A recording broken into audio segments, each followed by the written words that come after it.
Jaribio la nyuklia la Korea Kaskazini lakosolewa vikali na mataifa mbalimbali.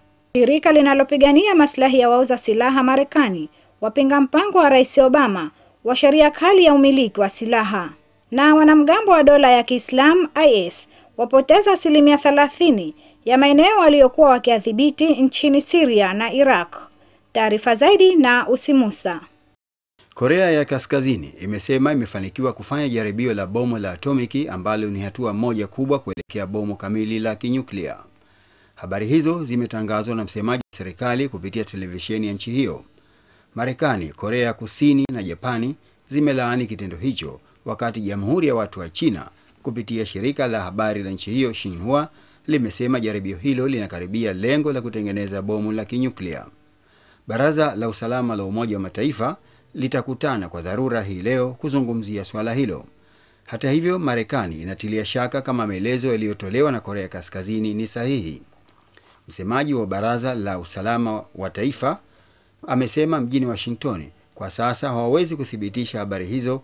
Nchi hiyo ya kikomunisti iliyotengwa na jumuiya ya kimataifa imeshawahi kufanya majaribio ya silaha za kinyuklia mwaka 2006, 2009 na 2013.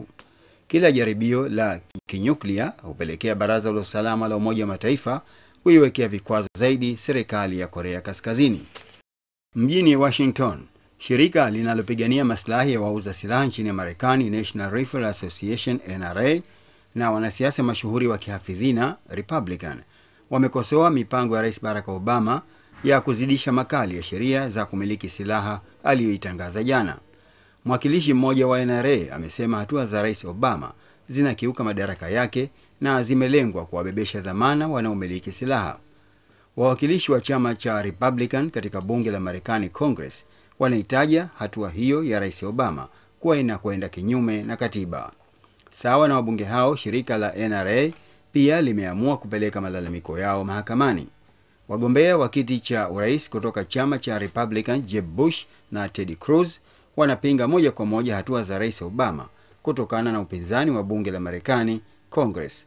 Rais Obama anataka kuutumia mwaka wake wa mwisho madarakani kupitisha kanuni ili kuzidisha makali za sheria ya kumiliki silaha. Hatua za Rais Obama zinalenga kufanywa uchunguzi wa kina kabla ya kuuzwa silaha. Na hatimaye Baghdad, kwa mujibu wa ushirika wa kijeshi unaoongozwa na Marekani, wanamgambo wa itikadi kali wa dola la Kiislamu IS wamepoteza takriban 30% ya maeneo waliokuwa wakiadhibiti nchini Syria na Iraq. Msemaji wa ushirika huo amesema mjini Baghdad kuwa 40% ya ardhi iliyokuwa ikidhibitiwa na IS imekombolewa. Wanamgambo wa itikadi kali waliteka sehemu kubwa ya ardhi ya nchi hizo mbili mwaka 2014. Nchi shirika zinazoongozwa na Marekani zinafanya mashambulizi angani dhidi ya IS nchini Syria na Iraq.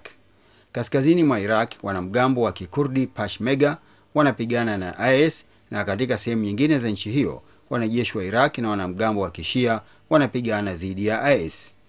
Nchini Syria, Urusi pia imeanzisha mashambulio ya angani dhidi ya IS tangu mwishoni mwa mwezi wa Septemba mwaka jana. Mwisho wa habari za kimataifa.